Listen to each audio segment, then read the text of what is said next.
एक गांव था होशियारपुर, जिसमें जमींदार हंसमुख सिंह अपने इलाके का सबसे होशियार आदमी था। किंतु उसमें एक ही खराबी थी, वो ये कि उसे दूसरों को परेशान करने में मजा आता था। जिस दिन 2-4 लोगों को परेशान न करता, उस दिन उसे चैन न पड़ता। आज कुछ बेचैनी सी हो रही है। बहुत दिनों से ना तो किसी को कोई चूना लगाया है और ना ही परेशान किया है। क्यों ना कहीं चलकर लोगों को परेशान किया जाए। सोचकर उसने दूसरे गांव जाने का इरादा किया और चलने की तैयारी कर ली। तभी अचानक उसने देखा, मेरी जेब में तो एक फुट्टी कौड़ी नहीं है। अब क्या किया जाए? तब कैसे उल्लू बनाऊंगा लोगों को?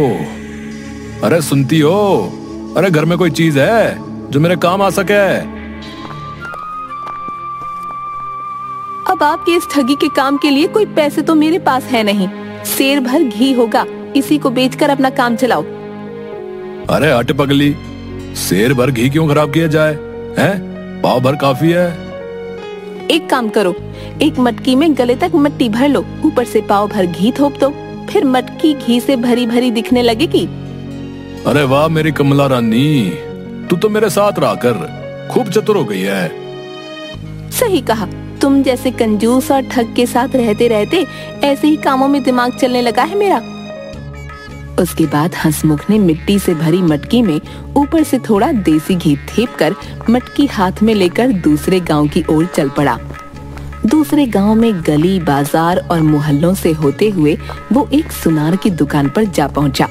उसने देखा दुकान पर चांदी की मूठ वाली एक सुंदर तलवार लटक रही है। तलवार देखकर हंसमुख जी की आंख ललचा गई। वाह क्या चीज है ये तलवार, तो हंसमुख के पास ही जचेगी। बात करनी चाहिए, सौदा पट जाए तो मजा आ जाएगा। कौन हो भाई? इस गांव के नहीं लगते हो? भाई लाला, तलवार कितने की होगी? अपनी गंजी खोपड़ी को खुजलाते हुए लाला जी बोले, तलवार तो सस्ती है, लेकिन तुम कहां से आए हो और इस मटके में क्या है? लाला जी, इस मटके में गांव का शुद्ध देसी घी है, एकदम ताजा घी। घी देखकर लाला के मुंह से लार टपक पड़ी और लाला बोला, देखो भाई, ये तलवार भी शुद्ध चांदी की है। इसे बनाने में भी बहुत पैसा लगा है, मगर मैंने देखा कि तुमको ये तलवार बहुत पसंद है, तो ले लो। तुम्हारे इस घी के बदले मैं अपनी तलवार तुम्हें देता हूँ। हंसमुख को उम्मीद न थी कि सौदा इतना सस्ता पड़ जाएगा। उसने तलवार को म्यान से निकाला और खूब अच्छी तरह देखभाल कर फिर म्यान में खोस दी। इस सौदे के कारण दोनों की जान पहचान हो गई। लौटते हुए लाला जी बोले, हंसमुख, अगली बार आओ तो जितना हो सके उतना घी साथ लेते आना। बदले में अपनी पसंद की कोई भी दूसरी चीज लेते जाना। अगली बार भाभी के लिए ऐसी अंगूठी बना दूंगा कि जिंदगी भर तुम्हारी गुलाम बन के रहेगी। अच्छा ठीक है, अगली बार बड़ी वाली मटके लाऊंगा। कहकर हंसमुख चल दिया। उसे डर था कहीं उसके रहते भंडा न फूट जाए। वो फुर्ती से निकल गया। वापस लौटते हुए जब वो जंगल में पहुंचा तो सोचा, चांदी की तलवार तो सस्ते में मिल गई, क्यों ना तलवार की परीक्षा की जाए। उसने तलवार को म्यान से निकाला और जोर से एक पेड़ के तने पर दे मारी।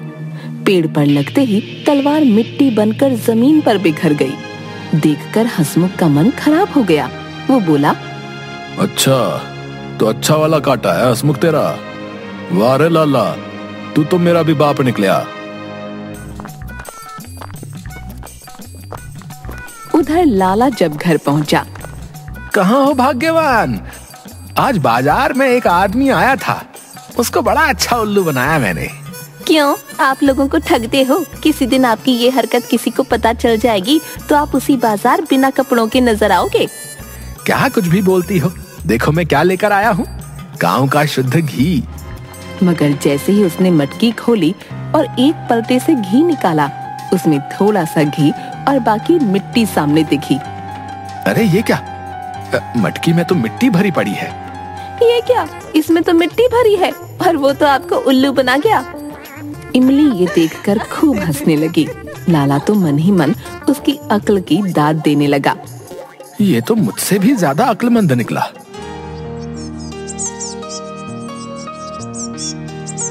कई दिन बीत गए। एक दिन हंसमुख ने सोचा, कई दिन हो गए, लाला के पास चलना चाहिए। लाला से समझदार और कोई नहीं हो सकता। उसने उल्लू बनाया था मुन्ने, सबक तो सिखाना बनता है। उसने अपनी लाठी चादर उठा ली और गांव जा पहुंचा।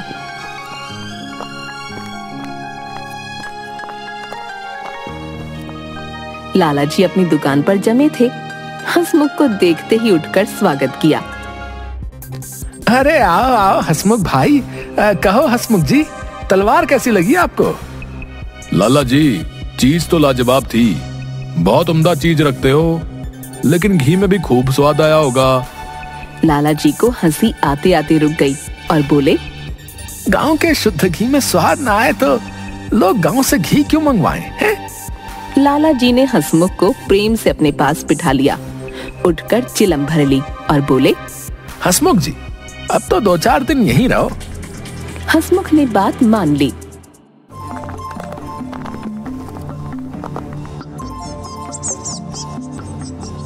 शाम को खूब चकाचक भोजन बना।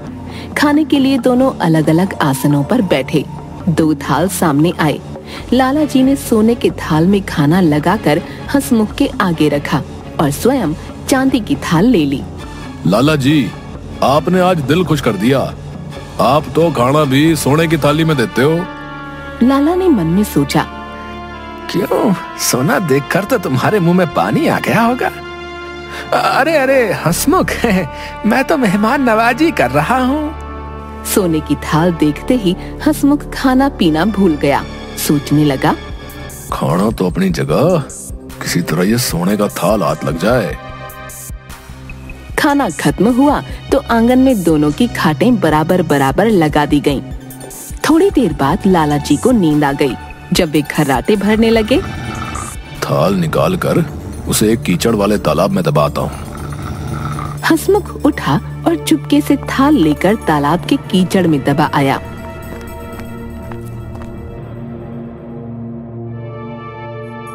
आधी रात को लाला जी की आंख खुल गई तो देखा, थाल गायब है।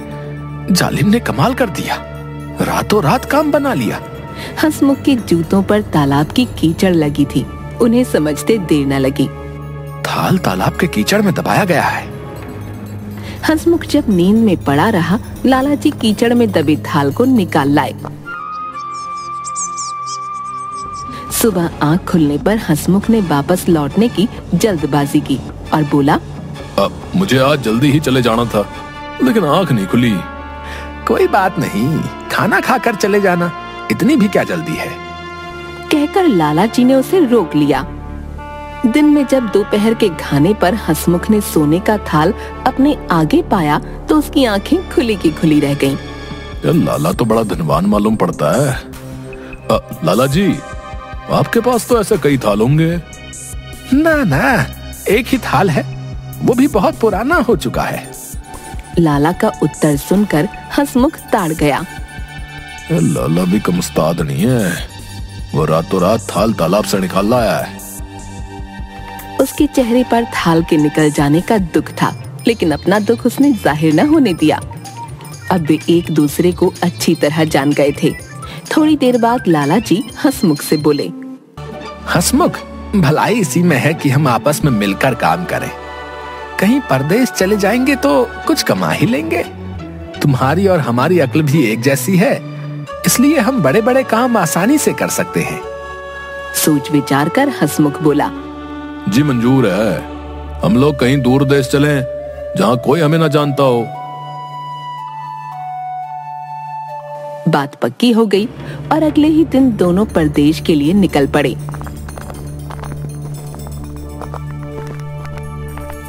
चौथे दिन वे एक नवाब की रियासत में जा पहुंचे। रियासत के नवाब की 10 दिन पहले मृत्यु हो चुकी है और सारे शहर में मातम छाया है। लगता है यहाँ कुछ हुआ है। लग तो रहा है कुछ हुआ है, चलकर देखते हैं। महल में तो काफी लोग दिख रहे हैं, अपने मतलब का कुछ मिलेगा यहाँ पर। क्या लाला जी, कुछ तो जरूर मिलेगा। नवाब तो काफी रईस लग रहा है। दोनों मित्रों ने इस वातावरण से फायदा उठाने की सोची। नवाब के संबंध में पूरी जानकारी लेने के बाद उन्होंने भेष बदल लिया। लाला जी भारी भरकम शरीर के थे। साहूकार की वेशभूषा पहनकर वे साहूकार बन गए और हंसमुख कान में पेंसिल खोस कर उनका मुनीम बन गया। कागजों का एक बंडल लाल बस्ते में लपेटकर वो सेठ जी के साथ दरबार में जा धमका। आज नवाब का मृत्यु भोज दिया जा रहा था। आप सभी से गुजारिश है कि नवाब साहब को दुआ दें। दरबार में मुल्ला, मौलवी और दूसरे कई लोग इकट्ठा थे। साहूकार को दरबार में आया देख सभी ने उनकी आवभगत की। कुछ देर शांति से बैठने के बाद मुनीम जी ने बड़े मौलवी से पूछा, नवाब साहब कहीं बाहर गए हैं क्या? मुनीम की बात सुनकर मौलवी उदास होकर बोला, मुनीम जी, नवाब साहब तो खुदा को प्यारे हो गए। आज उनका मृत्यु भोज दिया जा रहा है। मौलवी की बात सुनकर उन दोनों ने ऐसी सूरत बना ली मानो उनका कुछ छीन लिया गया हो। साहूकार तो बेहोश ही हो गए। उसकी ये दशा देखकर दरबार में खलबली मच गई। तभी नवाब का बड़ा लड़का वहां आ पहुंचा। मुनीम ने बताया, अरे 10 वर्ष पहले नवाब साहब ने सेठ जी से 10,000 रुपए लिए थे। दोस्ती के नाते लिखा पढ़ी कुछ नहीं की थी, इसलिए सेठ जी बेहोश हो गए हैं। सुनकर दरबारियों को आश्चर्य हुआ। ठंडा पानी मंगाकर सेठ जी के सिर पर डाला गया। उन्हें होश में लाने की कोशिश की गई। होश में आकर जोर से चिल्लाए, नवाब साहब, मेरे 10,000 रुपए। हाय 10,000, यहाँ नहीं तो जन्नत में आकर तुमसे ले लूंगा। कहकर वे फिर बेहोश हो गए। देखकर मौलवियों ने सोचा, ये बनिया कहीं पैसे के पीछे जान दे दे, अगर मर गया तो आफत खड़ी हो जाएगी। नवाब साहब का लड़का भी घबरा गया। बोला, खुदा के लिए सेठ की जान बचाओ, मौत का दाग हमारे माथे पे न लग जाए। मैं अभी सारी रकम चुकता कर दूंगा। सेठ को होश में लाया गया। पूछा, सेठ जी, आपके पास कोई सबूत है कि मेरे वालिद ने आपसे 10,000 रुपए लिए थे? लड़के की बात सुनकर सेठ बोला, सबूत तो कोई नहीं, किंतु यदि मैं सच्चा हूँ तो नवाब साहब की कब्र पर चलो। नवाब साहब खुद बोलेंगे कि रुपए लिए हैं या नहीं। सबने सेठ की बात मान ली। तय हुआ कि आज रात को ही कब्र पर चला जाए। वहां से चले जाने पर सेठ और मुनीम दोनों ने मशवरा किया। सेठ बोला, अंधेरा होने के पहले ही तुम कब्र में घुस बैठो, डरना मत। नवाब का लड़का जब नवाब से पूछे तब ठीक ठाक जवाब देना। अरे मियाँ, घबराते क्यों हो? बेफिक्र रहो, लेकिन बरखुरदार, कहीं रुपया लेकर चंपत ना हो जाना। ऐसा ना हो कि मैं कब्र में ही पड़ा रहूं और तुम भाग लो। बात पक्की हो गई। आधी रात के समय नवाब की मजार पर सारे शहर के लोग इकट्ठा हो गए। कब्र के किनारे एक तरफ सेठ जी खड़े थे, दूसरे किनारे नवाब के साहबजादे आकर खड़े हो गए। कब्र पर झुककर साहबजादे ने पूछा, अबूजान, ये साहूकार बोल रहा है कि आपने इससे 10,000 रुपए उधार लिए थे। हाँ बेटे, कुछ वर्ष पहले सेठ जी ने मेरी मदद की थी। तुम उन्हें 10 के बजाय 15,000 रुपए दे दो। उनका एहसान मैं आज भी नहीं भूल सकता। सुनकर लोग सन्नाटे में आ गए। सेठ जी सच्चे साबित हो चुके थे।